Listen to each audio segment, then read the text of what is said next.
I grew up in small churches and I absolutely loved it. I started as a little baby. I did Sunday school. We did Wednesday night dinners, Sunday night dinners.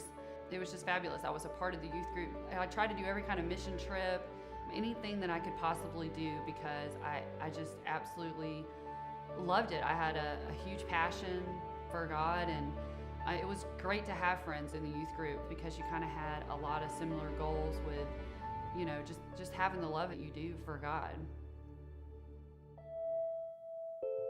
I began to disconnect from church my sophomore year in high school. A bunch of us friends went out and had some drinks, which I had never drank my whole entire life. And one thing kind of turned into another thing. And this guy that I was somewhat seeing was like, you know, I'll take you home. And he took me to Rhodes Jordan,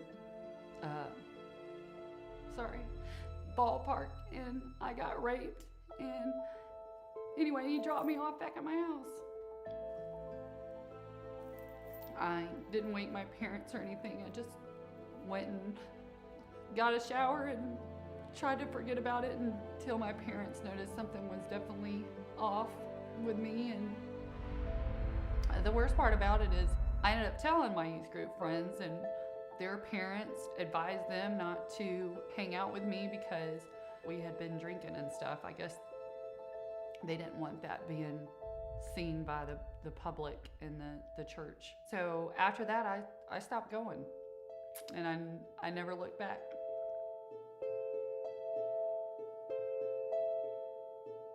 After that happened, my frustration with God unfortunately just got worse and worse.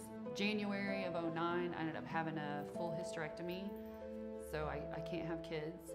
And then 2 weeks after my hysterectomy, I got a call from Gwinnett PD saying that my ex-husband had died of a drug overdose. Shortly after that, my dad got killed in Winder on his motorcycle. What did I do wrong? What have I done wrong in life to deserve so much pain?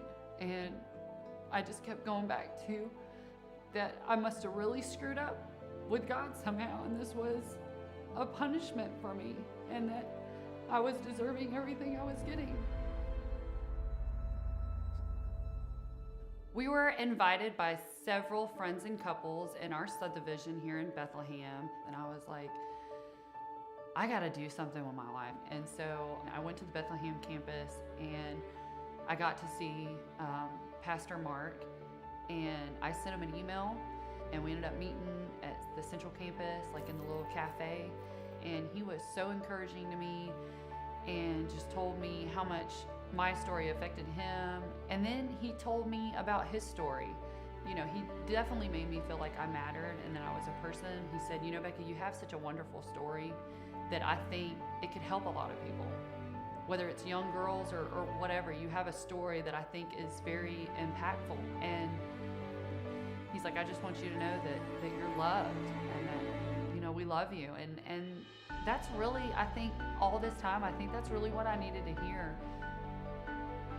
When I go to service on Sundays, everything is set right again. I feel like my life is just turning itself around for the better. And I'm on a path now towards getting restored. My God moment at 12 Stone was a conversation, but it's something that will definitely change the course of my life. It's a great feeling. I know God is good. I know that He loves me. I know He died on the cross for me. And I know that I'm His daughter.